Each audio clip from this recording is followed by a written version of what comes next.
श्री स्वामी समर्थ. महिलांनो, आजपासूनच कुलदेवीची ही सेवा तुमच्या घरात तुम्ही सुरू करा. प्रत्येक घराची, प्रत्येक कुटुंबाची एक कुलदेवी असते आणि एक कुलदेव असतात. परंतु कुलदेवीची आपण सेवा केली तर आपल्या घरावर कोणतेही संकट, समस्या येत नाहीत. आपला परिवार सुखी, समाधानी राहतो.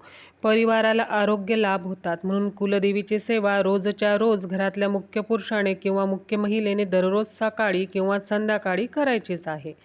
कुलदेवी प्रसन्न तर तुमचा परिवार प्रसन्न. कुलदेवी प्रसन्न असली तर परिवारावर कोणती बाधा, अडचणी येत नाहीत आणि सर्व कामं व्यवस्थित नेमणुके होतात.